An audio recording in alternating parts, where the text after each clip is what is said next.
comme un blonde créole sur ton balcon. Je crois voir une vie. Before becoming the birthplace of jazz, New Orleans in the late 1700s was a city of opera. Would regular people just be out in the streets singing too? Oh, yeah, absolutely. They knew all of the operatic arias. And free people of color found success as classical musicians. Jazz was born out of opera. Coloratura to scat is the biggest overlap. So there's a lot of movement in Da vaga femina felicita, da vaga femina felicita. And then you take that and you hear Louis Armstrong with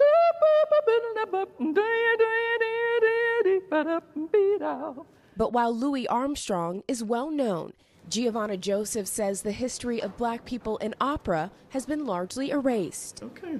Why don't we know about these black composers and black singers? Jim Crow laws. We got thrown out of everything. The beginnings of jazz, we have Jelly Roll Morton singing a recital at the French Opera House and deciding to learn to play the piano. Louis Armstrong came along, he wasn't allowed to go anywhere near any of those places. A lot of the musicians that had found work here, they started losing those jobs. And so they started moving to other countries. Right. And a lot of these places, the musicians, the composers themselves, they kind of disappeared into whiteness.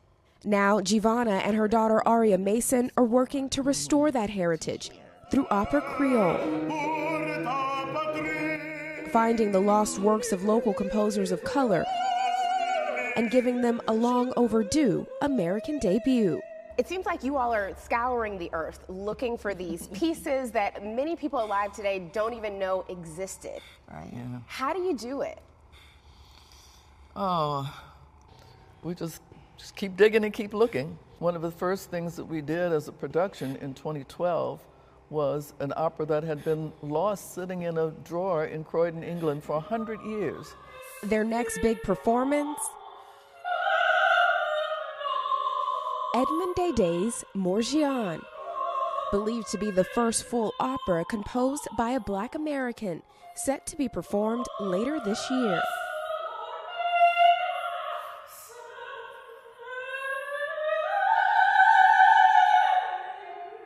We can see actually the artistic process taking place. These blue markings are actually by Edmond Dédé.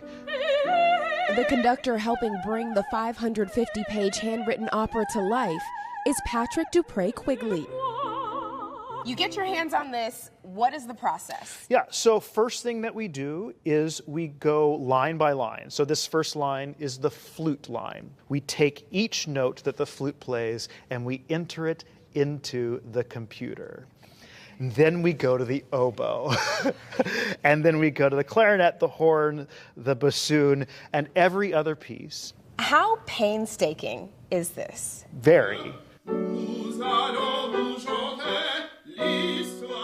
7 months spent transcribing 48 orchestral parts and 10 vocal lines so that Dédé's opera can finally be heard.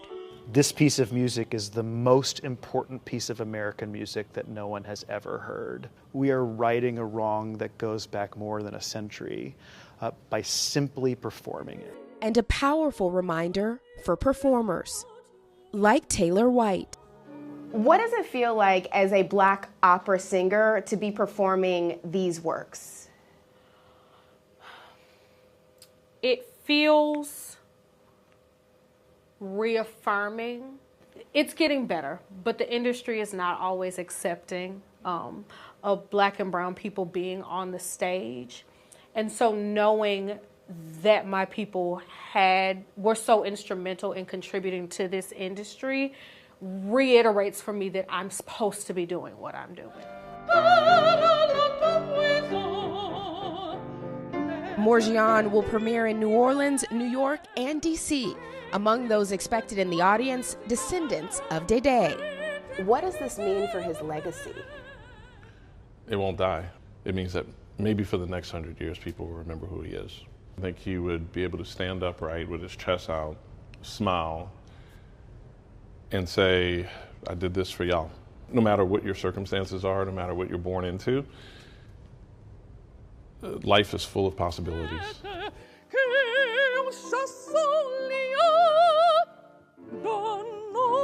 And for Giovanna and Aria, a chance to expand the canon of great opera works.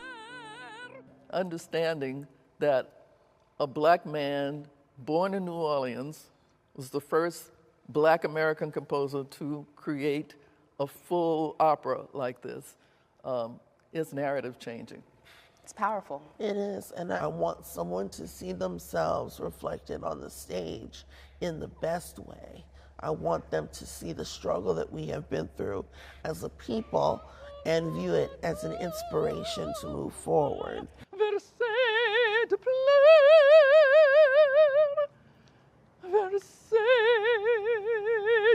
Priscilla Thompson, NBC News, New Orleans.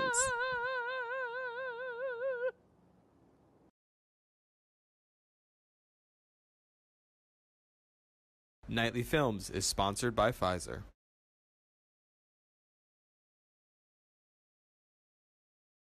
Thanks for watching our YouTube channel. Follow today's top stories and breaking news by downloading the NBC News app.